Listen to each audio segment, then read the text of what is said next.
The first thing I would say is, well, you should be afraid of taking risks and pursuing something meaningful, but you should be more afraid of staying where you are if it's making you miserable. This is the Peter Pan story, roughly speaking. Peter Pan is this magical boy. Pan is the god of everything, roughly speaking. And he's the boy that won't grow up. And he's magical. Well, that's because children are magical. They can be anything. They're nothing but potential. And Peter Pan doesn't want to give that up. Why? Well, he's got some adults around him, but the main adult is Captain Hook. Well, who the hell wants to grow up to be Captain Hook? First of all, you've got a hook. Second, you're a tyrant. And third, you're chased by the dragon of chaos with a clock in its stomach, right? The crocodile. It's already got a piece of you. Well, that's what happens when you get older. Time has already got a piece of you. And eventually, it's got a taste for you. And eventually, it's going to eat you. And so Hook is so traumatized by that he can't help but be a tyrant. And then Peter Pan looks at traumatized Hook and says, well, no, I'm not sacrificing my childhood for that. So that's fine, except he ends up king of the Lost Boys. In Neverland, well, Neverland doesn't exist, and who the hell wants to be king of the Lost Boys? And he also sacrifices the possibility that he'll have a real relationship with a woman, because that's Wendy, right? And she's kind of conservative, middle-class, London-dwelling girl. She wants to grow up and have kids and have a life. She accepts her mortality. She accepts her maturity. Peter Pan has to content himself with Tinkerbell. She doesn't even exist. She's like the fairy of porn. She doesn't exist. She's the substitute for the real thing.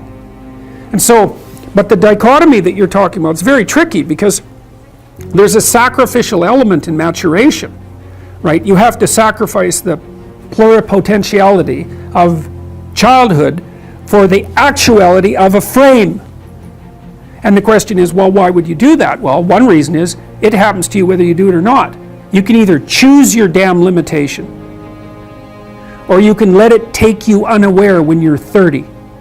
The problem with being a child is that all you are is potential, and it's really low resolution. You could be anything, but you're not anything.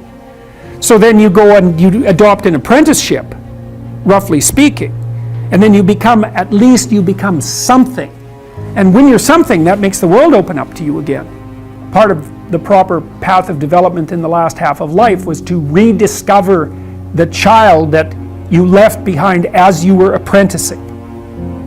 And so then you get to be something and regain that potential at the same time. What do you say to those viewers that don't pursue their dreams and are locked in their careers because they are too afraid to take risks and pursue something meaningful? Well, the first thing I would say is, well, you should be afraid of taking risks and pursuing something meaningful, but you should be more afraid of staying where you are if it's making you miserable. It's like the first thing you want to do is dispense with the idea that you get to have any permanent security outside of your ability to contend and adapt. It's the same issue with children. You're paying a price by sitting there being miserable. And you might say, well, the devil I know is better than the one I don't. It's like, don't be so sure of that. The clock is ticking.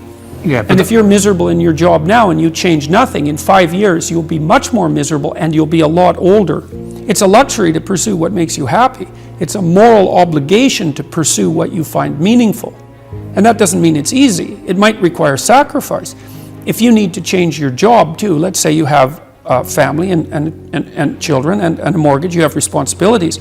You've already picked up those responsibilities. You don't just get to walk away scot-free and say, well, I don't like my job, I quit.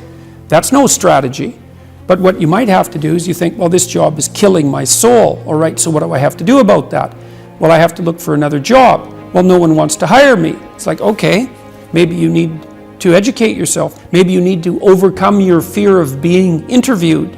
Maybe you need to sharpen your social skills. Like, you have to think about these things strategically. If you're going to switch careers, you have to do it like an intelligent, responsible person. That might take you a couple of years of effort to do properly. It took me a long time to understand what sacrifice meant. I started to understand that people often acted out conceptions before they understood what they meant. In any case, the idea of sacrifice, what a sacrifice means is that you give up something of value in the present so that you can improve the future. And you know, that's no different from what we call discipline. It's exactly the same thing. It's just the concretely acted out version of that. So the idea is that you have to give up something of value now so that you make the future better. And sometimes it's even something you love now, and that's a good example too, because often the things that stop us from moving forward are our attachments to things that we should no longer be attached to, right? And in fact, you can almost make that definitional. If you're not moving forward in your life, there's a high probability that you have some idea or some mode of action or some habit that you're so in love with that you won't let go of it.